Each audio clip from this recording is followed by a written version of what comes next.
Hey guys, so I know a lot of people have been frustrated with this waist swivel issue on the Fans Toys Devastator in combined mode, and I've seen a lot of cool solutions for how to get an ab crunch, from removing wheels to disconnecting tabs. I may have found another way that involves clipping a couple tabs, so do at your own risk. This may have been a bad idea. I'll have to find out at some point. But not only do I get a waist swivel out of it, but I also get an ab crunch. So here he is, all connected like that. Pull the legs back one click. With the tabs disconnected, I can now bring the body part up like this and get a full waist swivel, as well as a bit of an ab crunch in there as well. And then you just bring this back up to match, and it seems pretty stable.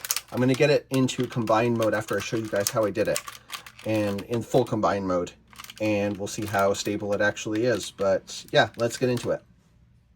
Okay, so now I have him in robot mode. Let me show you guys what I did.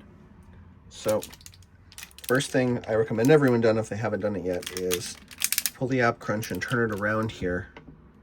There are two tabs right here and on these sides that I recommend you either clip or shave off, as I've done down below. It's kind of hard to tell because I've already clipped them off, but they were a lot longer, and that's what's causing this to be such a pain to pop out. You can see mine pops in and out very easily now and still holds that crunch really well with the ratchet, but it doesn't require so much force. I literally can do it with one finger.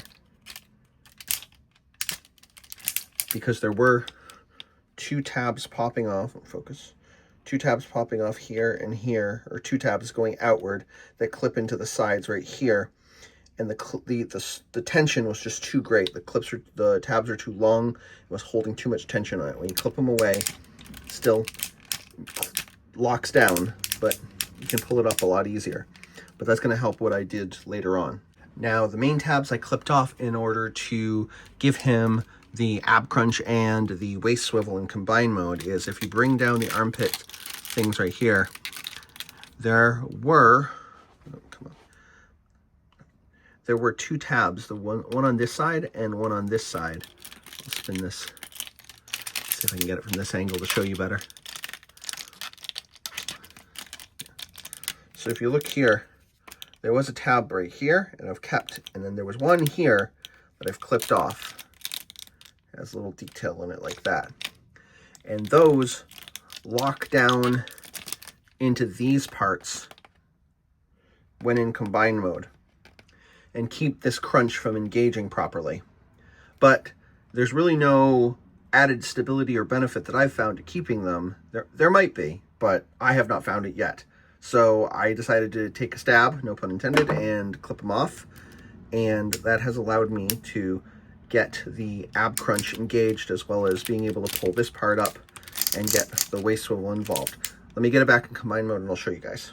So I combined long haul with hook here to sort of give a better demo of the stability of it all. So, and with the backpack disconnected by one click, and here, get an ab crunch forward, like that, as well as waist articulation. And it seemingly holds quite well. But we'll see what happens when he's standing on legs. He does kind of reverse a little bit, but let's get all of the limbs that exist so far on him and see how stable he is. So I have him combined up as completely as we can at this moment until we get the last arm, and we're going to see how this hack worked out. So I'm going to disconnect the leg buckets from the back and pull it up by one click. It gets my ab crunch fully engaged. I go up and rotate it, and that's pretty well locked in. I don't know what kind of crazy poses you could get him in, and he does kind of want to, I guess you could sit it back down and then like that, but I mean, I'm pretty happy with this overall. And then just seat it back down, bring the legs back up, and it's good again. So there's my modifications for Fans Toys Devastator. Let me know if it worked out for you too.